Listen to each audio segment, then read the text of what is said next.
Hello जी, मैं उम्मीद करता हूँ आप सब लोग बहुत अच्छे होंगे एंड हम NISM 15 का जो अपडेटेड सिलेबस है, उसका चैप्टर नंबर 2 स्टार्ट करते हैं। Chapter number 2 is introduction in securities markets. Learning objectives क्या हैं? पता है बहुत इम्पोर्टेंट होता है ये एक्चुअली में इंडियन एजुकेशन सिस्टम में कभी इस तरीके का कॉन्सेप्ट था नहीं।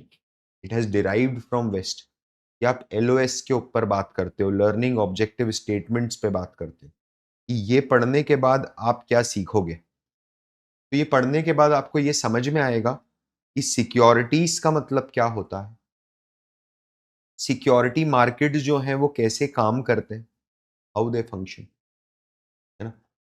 क्या अलग-अलग तरीके के प्रोडक्ट्स हैं जो सिक्योरिटी मार्केट्स के अंदर अवेलेबल होते हैं। प्रोडक्ट मतलब financial product, bonds, debentures, equities.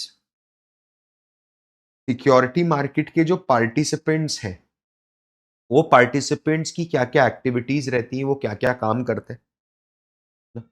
क्या अलग-अलग तरीके के ट्रांज़ैक्शंस एग्ज़ीक्यूट करे जाते हैं और डीमैटेरियलाइज़ेशन एंड रीमैटेरियलाइज़ेशन ऑफ सिक्योरिटीज़ क्या होती है। ये पूरा चैप्टर इसके ऊपर बात करता है। आपको अगर लग रहा है कि ये एक थ्योरेटिकल चैप्टर है, तो आप अपने जीवन की सबसे बड़ी मिस्टेक करोगे यहाँ पर। मैं समझना मेरी बात, I am teaching to those. ये चैप्टर, ये जो अपन क्लास ले रहे हैं, ये मैं उन बच्चों के लिए ले रहा हूँ, जिनका फाइनेंस में कोई नॉलेज नहीं है। आप हो सकता है 10th में हो, 12th में हो, फर्स्ट ईयर में हो, नॉन फाइनेंस बैकग्राउंड से, doesn't matter. You could be a homemaker, could be a doctor, it is absolutely fine. समझना मेरी बात। पहले है ना स्पिरिट को समझने की कोशिश करो। स्पिरिट को समझने की कोशिश करो मतलब देखो दुनिया जो है ना, दुनिया, बोले सर ये तो गोल है, गोल नहीं है। दुनिया 2 तरीके के लोगों में बटी हुई है। एक वो हैं जिनके पास पैसा है और दूसरे वो हैं जिन्हें पैसा चाहिए। तो जिनके पास है और जिन्हें चाहिए, इनका मिलना बहुत ज़रूरी है और ये जिस जगह पर मिले, उस जगह को आप बोल सकते हो फाइनेंशियल मार्केट्स या फिर सिक्योरिटीज़ मार्केट। ये बेसिक चीज़ है, क्योंकि जिसके पास पैसा है, वो अपने पैसे को प्रोडक्टिव यूज़ में लगाना चाहता है। जिसके पास पैसा नहीं है, उसके पास कोई आइडिया है ना? कोई स्किल सेट है, जिससे वो आपका पैसा यूज़ करके बड़ा पैसा बना सकता है। तो दोनों के लिए ये विन-विन सिचुएशन बनती है। तो ये दोनों जब मिले, जिस जगह पर मिले वो फाइनेंशियल मार्केट है। मेरी बात समझ लो। और बीच में जो भी हो रहा है यहाँ पर, कौन इनको मिलवा रहा है, किस प्लेटफ़ॉर्म के थ्रू दोनों मिल रहे हैं, कैसे ट्रांज़ैक्शंस हो रहे हैं, लीगल एडवाइस कौन दे रहा है, टैक्स एडवाइस कौन दे रहा है, रेगुलेटरी एडवाइस कौन दे रहा है ना? ब्रोकर्स हैं, डिपॉज़िटरीज़ हैं, सेटलमेंट एजेंसीज़ हैं, अंडरराइटर्स हैं, इन्वेस्टमेंट बैंकर्स हैं, रिसर्च एनालिस्ट्स हैं, आप और मैं। हम सब लोग क्या फ़ाइनेंशियल इंटरमीडियरीज़ हैं। We are nothing but we are financial inter हम बिचौलिए हैं। हम क्या सपोर्ट सिस्टम है पूरे के पूरे। हम मतलब ब्रोकर, ये जिनकी मैंने बात करी, ब्रोकर, डीलर, ट्रेडर, ये सब लोग। Absolutely. CDSL, NSDL, yes, they all are like this. समझिए इधर। सर आप ये बताइए कि ये सिक्योरिटीज का मतलब क्या होता है? मैं ये समझा कि सिक्योरिटी मार्केट है। ये सिक्योरिटीज का क्या मतलब है? देख सिंपल सी बात है। सिक्योरिटीज का मतलब तेरे हाथ में एक ऐसा कागज है, तेरे हाथ में एक ऐसा कागज है जो या तो तुझे राइट दे रहा है, मालिकाना हक दे रहा है किसी पर्टिकुलर बिजनेस में, है ना, कि तू मालिक है उस बिजनेस का और ये कागज के ऊपर लिखा हुआ है कि तेरा कितना परसेंट शेयर है, या फिर ये कागज तुझे हक दे रहा है किसी को उधार दिया पैसा वापस लौटाने का, कि तूने पैसा किसी को उधार दिया, ये उसका प्रमाण है और तू ये पैसा वापस उससे ले सकता है। तो या तो ये कागज आपको मालिकाना हक देता है, या फिर ये आपको क्लेम देता है, क्लेम ऑन डेट देता है। समझिए ध्यान से। और ये ट्रांसफरेबल इन नेचर होता है, बेयरर नहीं होता है। दोनों में डिफरेंस है, थोड़ा ध्यान से समझना। बेयरर अलग है, ट्रांसफरेबल अलग है। बेयरर का क्या मतलब है पता है? बेयरर मतलब ये कागज जो लेके बैंक के पास पहुंच जाएगा, बैंक उसको पैसा दे देगी, दैट इज बेयरर, कि जिसके पास कागज वो मालिक। ट्रांसफरेबल मतलब ये कागज आज मेरे नाम पर है, कल को मैं आपके नाम पे ट्रांसफर कर सकता हूँ। समझिए, ठीक है। तो सिक्योरिटीज के बारे में अगर आप पढ़ोगे, थोड़ा सा देखना, it is transferable financial instruments showing ownership or indebtedness in any entity's asset। कौन इशू कर सकता है इसको? रिलायंस इंडस्ट्रीज इशू कर सकती है, भारत सरकार इशू कर सकती है, state bank of India issue कर सकता है, कोई भी कर सकता है। आप कर सकते हो, बिल्कुल कर दो। इंडिविजुअल्स मतलब कंपनी, छोटी कंपनी बना के, एसएमई बना के समझिए क्या क्या इशू कर सकते हैं।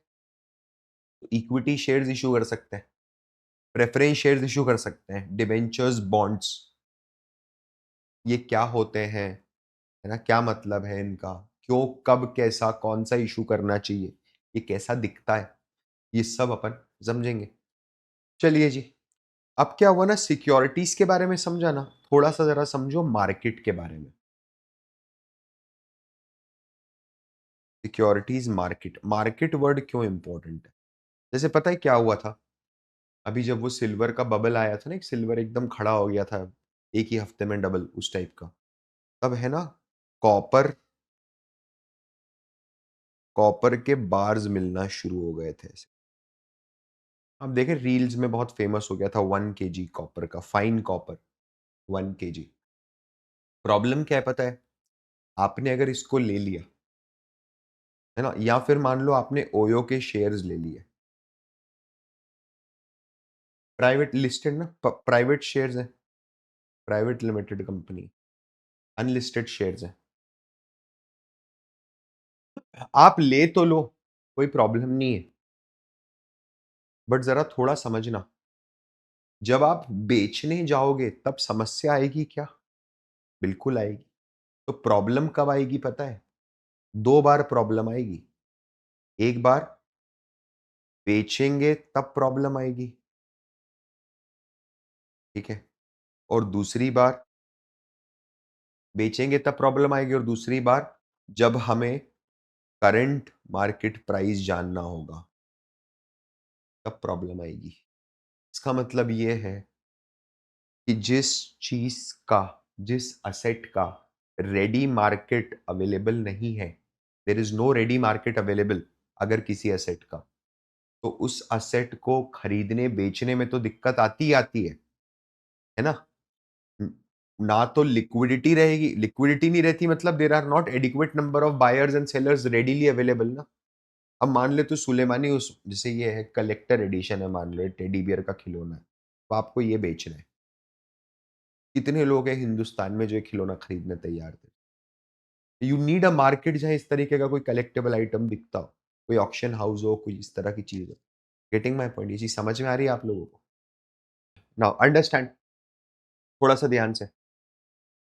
तो सिक्योरिटी मार्केट क्या मुझे फैसिलिएट करता है बाइंग और सेलिंग? बिल्कुल फैसिलिएट करता है बाइंग सेलिंग। क्या लिक्विडिटी क्रिएट करता है? लिक्विडिटी मतलब झटपट माल बिक जाए, पैसा हाथ में, वो लिक्विडिटी होती है ना। और वो कैसे क्रिएट होगी? लोगों को इकट्ठा करके, बायर्स एंड सेलर्स को इकट्ठा करके।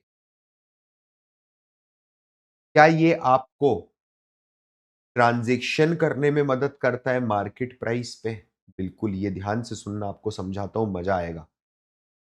स्टूडेंट है मेरा, है ना? एक बड़ी इंडिया की बड़ी आईबी के अंदर काम करता है एंड वो कंपनी जो है वो नाम की आईबी है बट मेजॉरिटी उनका जो रेवेन्यू आ रहा है वो अनलिस्टेड शेयर्स खरीद-बेच के आ रहा है। अब थोड़ा-सा ज़रा समझना है इधर। ये क्या करते हैं पता है? जैसे तू गया, तू उनके पास गया, तूने बोला जी मेरे को 1000 शेयर्स चाहिए ओयो के, कितने का भाव होगा? अब ये कंपनी क्या करेगी, इसको बोल देते हैं अपन, मान लो कि ये आईबी फर्म है, आईबीएफ। तो ये तेरे को बोलती है कि रुको मैं आपको बताता हूँ। ये जाता है मार्केट में लोगों के पास, ये बोलता है किसी के पास ओयो के शेयर हैं क्या? इन्वेंटरी पड़ी है क्या? या किसी को बेचना है क्या ओयो के शेयर? एक बंदा बोलता है, बोले हाँ मेरे पास है 1500 शेयर, मैं बेच दूँगा। सुनना मेरी बात। तो ये तैयार हो गया बेचने के लिए, इससे पूछता है रेट क्या है? तो बोले मैं ₹110 में तेरे को बेचूँगा। ये जाके इसको बोलता है, बोले सर ₹125 ₹123 50 पैसे में ओयो का शेयर मिल रहा है, खरीदना है क्या? बताओ। वो बोलता है खरीद लो। तो ₹123 50 पैसे का पेमेंट हो जाता है इन्वेस्टमेंट बैंकिंग फर्म को। इन्वेस्टमेंट बैंकिंग फर्म बायर को बोलती है यार वो तो बायर मान ही नहीं रहा है ₹110 में खरीदने के लिए। वो तो ₹106 बोल रहा है, बेचना है तो बोलो, नहीं तो फाइनल खत्म करो। ये बोलता है ₹4 के चक्कर में कहाँ मगजमारी करूँगा, बेच दो। तो 104 में खरीदते हैं और 123 में बेच देते हैं। आप समझ रहे हो मेरी बात? ₹20 मोटा-मोटा, सूखा-सूखा कमा लिएगा। समझ रहे हैं? मोटा-मोटा। Are you getting my point? ना? तो ये क्या इसमें और इसकी कॉस्ट किसने अफ़ोर्ड करी पूरी की पूरी? इसने, इस बंदे ने, इस बंदे ने। जिसने बेचा, जिसने खरीदा। पैसा किसने बनाया? इंटरमीडिएरी ने बनाया। Are you getting my point? समझ में आ रहा है सब लोगों को? तो अगर एक रेडी अच्छा रिलायंस के शेयर खरीदने-बेचने में ये कांड हो सकता है? कि आज रिलायंस का शेयर मान ले ₹1470 का है और कोई तेरे को ₹1540 का टिका के तू खरीदेगा क्या? मैं अगर तेरे को बोलता हूँ कि ये ले यार शेयर है, ये खरीद ले तू। बोले सर कितने का भाव में बेच रहे हो? मैंने बोला 1520 ले ले बेटा। तू क्या बिना ज़ीरोधा देखे, बिना ग्रो में ओपन करे, बिना प्राइस देखे, शेयर प्राइस देखे खरीद लेगा मेरे से? नहीं खरीदेगा। मैं भी होगा तो भी नहीं खरीदेगा। क्यों नहीं खरीदेगा? मार्केट रेडीली अवेलेबल है ना। तो it is helping you to enable your transactions at market price. ध्यान से समझना। अब सिक्योरिटी मार्केट्स के कॉन्स्टिट्यूएंट्स क्या-क्या हैं? वो कौन-कौन लोग हैं जो सिक्योरिटी मार्केट को सिक्योरिटी मार्केट बना रहे हैं? मतलब वो क्या कौन ऐसी बॉडीज़ हैं, कौन ऐसे लोग हैं जिनके होने से ही सिक्योरिटी मार्केट का अस्तित्व है? सबसे पहले इन्वेस्टर, पार्टी चाहिए ना जो पैसा लगाने को तैयार हो, जिसके पास माल हो। मेरी बात समझ रहे हो? एक व्यक्ति जो लिक्विडिटी को क्रिएट करे मार्केट में लाके, कैश, वो कैश पटिए पे रखे। फिर मेरे को चाहिए बोरोवर और Sikar of the fund. Borrower of the seeker of the fund मतलब हो सकता है अडानी एंटरप्राइजेस को पैसा चाहिए। समझना, डाबर एंटरप्राइजेस को, डाबर लिमिटेड को एक कंपनी खोलनी है, कोई दूसरी फैक्ट्री खोलनी है, उसके लिए पैसा चाहिए। से फॉर एग्जाम्पल, समझ। और इन सबको बीच में जो मिलाने वाले लोग हैं, वो कौन है? ये सिर्फ एग्जॉस्टिव लिस्ट नहीं है, एक इंडिकेटिव लिस्ट है। Stock brokers, right? शेयर्स खरीदने बेचने में मदद करेंगे। मर्चेंट बैंकर्स आईपीओ लाने में मदद करेंगे। इन्वेस्टमेंट बैंक्स एक्विजिशन करने में मदद करेंगे, है ना? बड़ा स्टेक खरीदने में मदद करेंगे। फिर यहाँ पर बीच में रेगुलेटरी बॉडीज आ जाती हैं, which is RBI, SEBI, AMFI, है ना? रिजर्व बैंक ऑफ इंडिया है, सेबी है, एमफी है। ये सब रेगुलेशंस बनाती हैं, रूल्स बनाती हैं। अब अगर ये एक विदेशी एग्जाम होता तो मैं यहाँ शायद आपको आगे बढ़ा देता, है ना? लेकिन हिंदुस्तानी एग्जाम है, तो थोड़ा ये ज़रूर ध्यान रख लेना कि section 2H of securities contract and regulation act 1956 में डिफाइंड है भाई सिक्योरिटीज़, है ना? और सिक्योरिटीज़ में क्या-क्या इंक्लूड करता है? ये definition shares, bonds, derivatives, government securities and others declared by central government. ये ज़रूरी है, ठीक है? सेक्शन 2H एससीआरए 1956 हो गया याद। Shares, bonds, derivatives, government securities and जो भी ग सेंट्रल मोदी जी बोले, सिंपल सा लॉजिक है। क्लियर है सब लोगों को? ए टू ज़ेड। अब देखिए, आपको ये क्लियर करवाया कि फाइनेंशियल सिक्योरिटी मार्केट्स क्या होते हैं, सिक्योरिटीज़ क्या होती हैं, क्या कॉन्स्टिट्यूएंट्स होते हैं, है ना? अब अपन बात करते हैं कुछ टर्मिनोलॉजीज़ की, है ना? ये रैंडम नहीं है। यहाँ पर कंप प्रोडक्ट्स के बारे में आपको याद है लर्निंग ऑब्जेक्टिव स्टेटमेंट में अगर आप जाते हो, तो जो सेकंड एलओएस है, various kind of products in security markets, हम उस प्रोडक्ट्स के ऊपर अब उतरने जा रहे हैं। अगर फाइनेंस का नॉलेज थोड़ा कमज़ोर है, समझना, फाइनेंस का नॉलेज अगर थोड़ा कमज़ोर है, समझ नहीं आता कि इक्विटी शेयर क्या है, डिबेंचर क्या है, वारंट क्या है, इंडेक्सेस क्या होते हैं। आपको लगता है जब-जब पढ़ने बैठते हो किताब में लगता है ये तो पूरा थ्योरी है, पूरा बकवास है। दिस इज़ योर अपॉर्च्युनिटी कि आप इन सारी टर्म्स को 100% प्रैक्टिकल तरीके से समझो। एक ऐसा स्ट्रॉन्ग फाउंडेशन क्रिएट करो, जिसके दम पर आप अपनी आगे की पढ़ाई, अपनी आगे की रिसर्च, अपनी आगे की अपस्किलिंग को बेस कर सको। ठीक है? चलिए इधर देखिए, सबसे पहले equity shares. What do you mean by equity shares? Equity मतलब मालिक का हिस्सा, लास्ट रेसिडुअल वैल्यू, मालिकाना हक, इक्विटी, और शेयर मतलब हिस्सा। तो अब क्या होता है पता है? एक चीज समझना, इक्विटी शेयर्स और फ्रैक्शनल ओनरशिप ये दोनों अलग-अलग कंसेप्ट है। जो फ्रैक्शनल शेयर्स है ना, वो अलग है और फ्रैक्शनल ओनरशिप अलग है।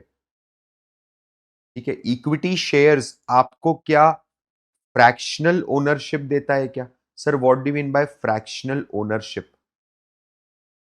जैसे कि आपने रिलायंस इंडस्ट्रीज के 2 शेयर्स खरीदे, ठीक है? और आप तमतमाते हुए पहुंच गए इंटीलिया के बाहर। आपने बोला, वॉचमैन ने रोका आपको, क्या है, कहाँ जा रहे हो? तो बोला बदतमीज, मालिक से ऐसे बात करते हो? तो ऊपर से नीचे देखा, बोले कौन मालिक?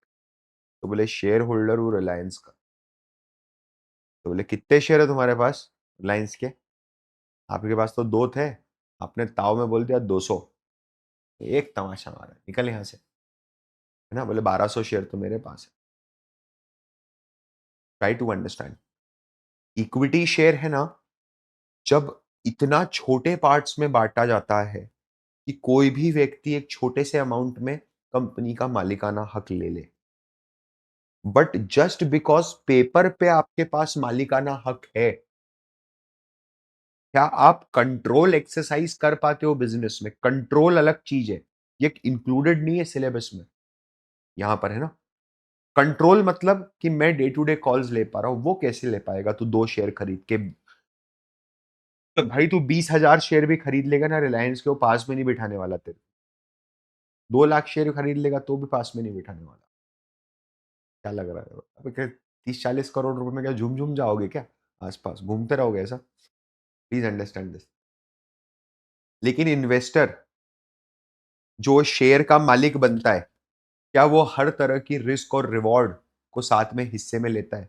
मतलब अगर कंपनी ने अच्छा प्रॉफिट कमाया, तो शेयर की कीमत बढ़ेगी, मेरा मुनाफा होगा।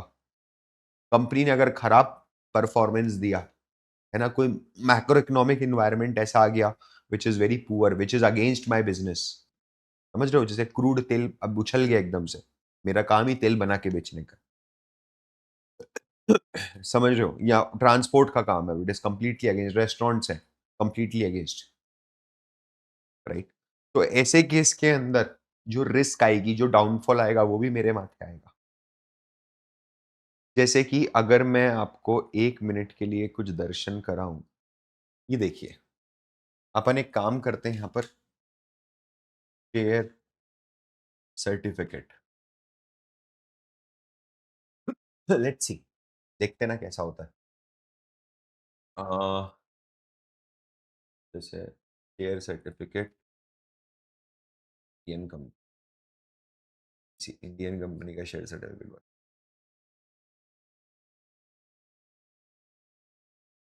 जैसे देखो, अब पुरानी बात हो गई, अब तो सब डीमटेरियलाइज हो गए हैं वैसे।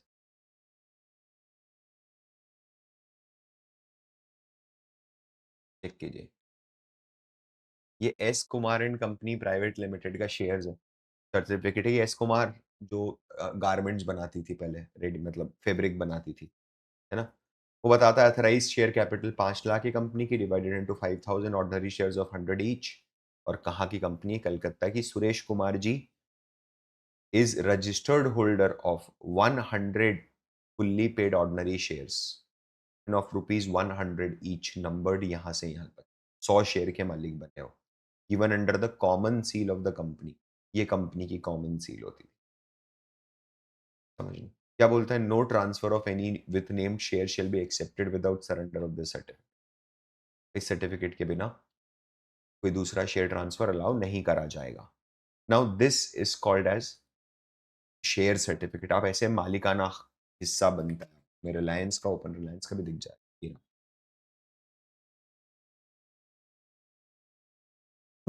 प्रिंटेड है, मतलब प्रिंटेड है ना, it is a recently done thing, जहाँ पर it's a common share, this is share certificate, this is how the share used to, पूरा प्रॉपर नंबर्ड होते हैं सर्टिफिकेट्स के, एंड टैम्परिंग नहीं होती थी, मतलब खैर बहुत होती तो थी बट बंद हो गई बात। अब क्या हुआ ना, आप देखना एक बात, मैंने आपको एक चीज बोली थी कि फ्रैक्शनल ओनरशिप अलग है और फ्रैक्शनल शेयर्स अलग है, ये दोनों अलग अलग चीजें, ठीक है? फ्रैक्शनल ओनरशिप मतलब मैं कंपनी का 100% ओनर नहीं हूं, एक शेयर लिया है साले तूने, तो अगर कंपनी के 20 लाख शेयर हैं मान लो, तो क्या आपकी ओनरशिप 1/20 लाख टाइम्स हो गई क्या? एब्सोल्युटली, सिंपल सा लॉजिक है। एंड फ्रैक्शनल शेयर्स मतलब आपने एक चीज ध्यान दी होगी, जब मैं share, equity share each of ₹10, कितने शेयर्स खरीदे? एक, है ना? इधर फुल्ली पेड ऑर्डिनरी शेयर्स कितने खरीदे? 100। क्या सब लोग यहां पर वन से ज्यादा खरीद रहे हैं शेयर्स? एब्सोल्युटली, मतलब मिनिमम तो एक शेयर खरीदना ही पड़ेगा ना। जैसे तेरे को डाबर का मालिक बनना है, अगर मान ले तेरे पास जेब में 50 रुपए और डाबर का शेयर 600 रुपए का ट्रेड कर रहा है, तो तू क्या डाबर का मालिक बन सकता है 50 रुपए में? नहीं बन सकता, तेरे को मिनिमम एक शेयर खरीदना पड़ेगा। बट क्या अमेरिका में तू बन सकता है? बन सकता है। जैसे बर्कशायर हाथवे करके कंपनी है ना, जो वॉरेन बफेट सर की, अब $1 लाख से ऊपर शेयर प्राइस चल रहा है। $1 लाख, मतलब कि किसी को 1 करोड़ रुपए का एक शेयर है, यस। तो सर आप इन्वेस्ट नहीं कर सकते? कर सकते हो, आप ₹100 लगा सकते हो उस कंपनी। आपको एक शेयर नहीं मिलेगा, 0.001%, 0.00001 शेयर, ऐसा शेयर मिल जाएगा। That is fractional shares. ये इंडिया में अलाउड नहीं है, ये यूएस में भी अलाउड है, ठीक है? कौन होता है जो इक्विटी शेयर्स में इन्वेस्ट करता है? इंडिविजुअल कर सकते हैं, आप और मैं। इंस्टीट्यूशंस कर सकते हैं, म्यूचुअल फंड, इंश्योरेंस कंपनीज, है ना? मीडियम क्या होगा? मीडियम होगा, या तो आप कंपनी, देखो वैसे तो मीडियम स्टॉक एक्सचेंज है कि डायरेक्ट स्टॉक एक्सचेंज में इशू हो जाए, बट क्या equity share over the counter भी ट्रेड करे जाते हैं? ओवर द काउंटर भी करे जाते हैं। कौन कौन है जो इक्विटी शेयर मार्केट को रेगुलेट करता है? आरबीआई करता है बैंकिंग कंपनीज के केस में, एनबीएफसीज के केस में, सेबी करता है हर केस में, हर लिस्टेड कंपनीज के केस में, है ना? एमसीए लिस्टेड और अनलिस्टेड दोनों कंपनीज का माई बाप है। फिर अगर कोई भी समस्या आती है, तो अपने को सीधे ऐसे नहीं कि हाई कोर्ट, सुप्रीम कोर्ट जाना है।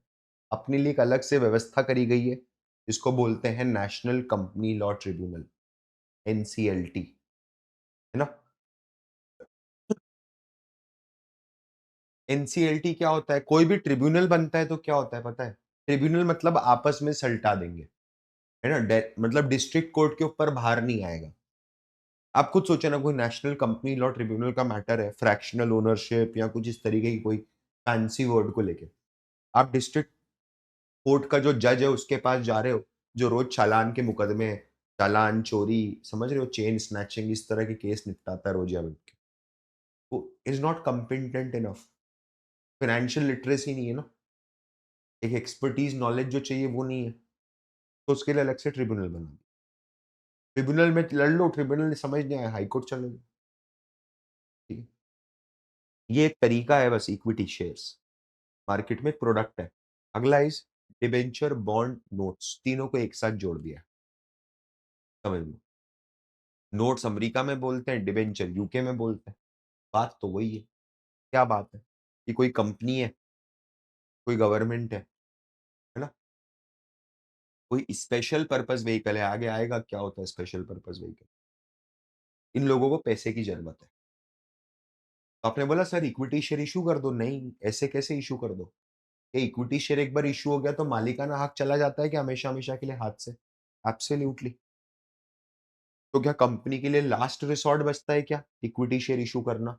बिल्कुल, पहला नहीं बचता, समझ लो। कंपनी क्या करेगी पहले? पहले पैसा उधार पे उठाएगी, बोरो करने की कोशिश कर, ये वही है। जनता के पास जाऊँगा, या तो जनता के पास जाऊँगा, आप और मैं, या फिर मैं इंस्टीट्यूशंस के पास, म्यूचुअल फंड्स के पास, वीसीज़ के पास, अल्ट्रा एचएनआईज़ के पास, है ना? और ये भी मार्केट, प्राइमरी मार्केट में डायरेक्टली इश्यू हो जाता है। आजकल डिबेंचर, बॉन्ड्स भी मा स्टॉक मार्केट में लिस्टेड है। देखिए बताता हूँ मैं आपको।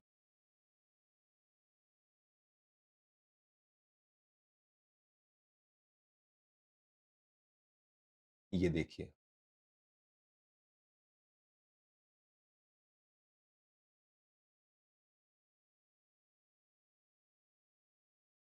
ये देखिए, ये है ट्रिपल ऑप्शन कन्वर्टिबल डिबेंचर्स, है ना? ₹50 का एक डिबेंचर है, ये इश्यू करा गया है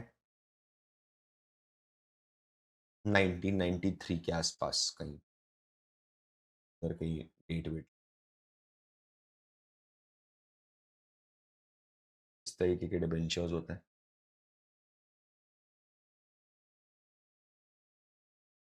ट्रेडेबल वारंट, अगेन ये तो इक्विटी शेयर सर्टिफिकेट, राइट? चलिए, थोड़ा-सा देख लो। Debentures, bonds, notes are debt instrument used to raise funds. Can be issued in domestic और फॉरेन करेंसी। मतलब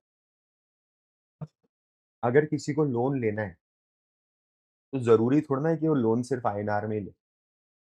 क्या अगर उसकी रिक्वायरमेंट है इंडिया के बाहर यूएसडी की, तो क्या वो बाहर के बाहर ही लोन लेके सलटा सकता है क्या मैटर को? बिल्कुल, है ना?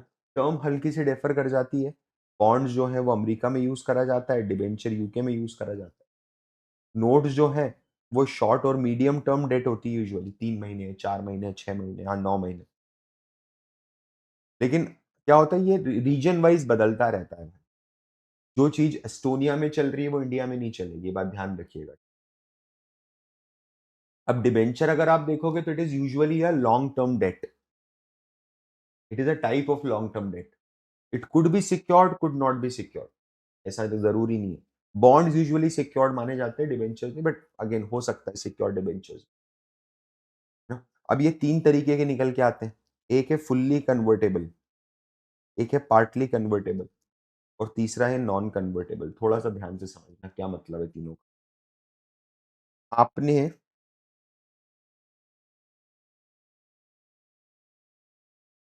आज ईयर 0 है, ईयर 0 पे अपन खड़े हैं।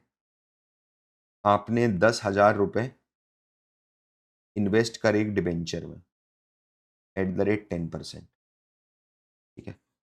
For 10 years.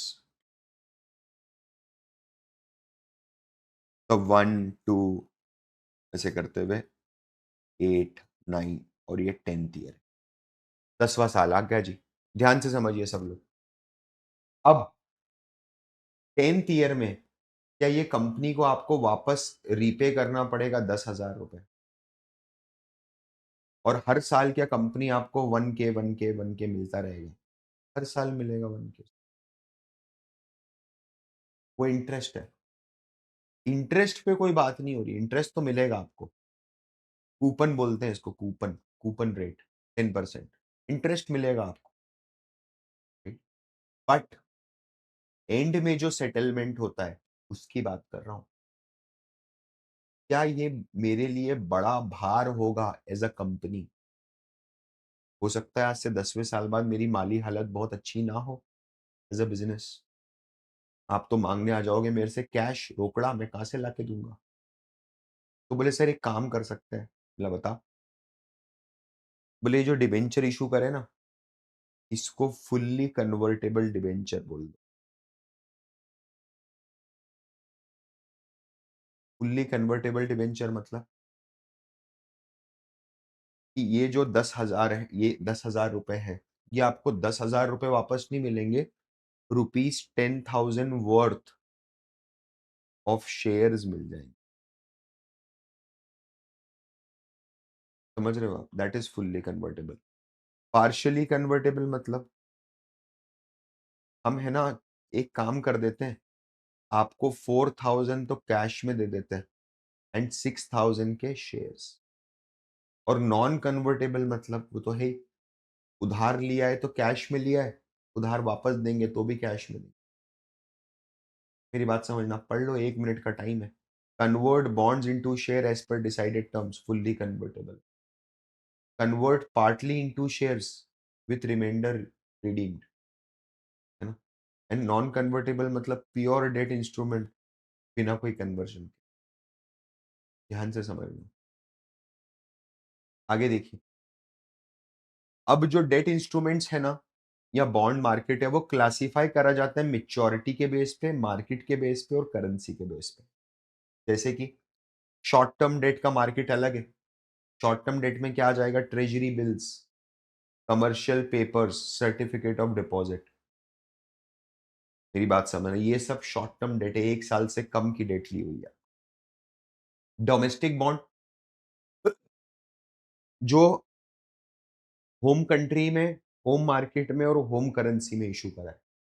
रिलायंस ने इंडिया में 10,000 करोड़ रुपए रेस करने के लिए बॉन्ड इशू करे।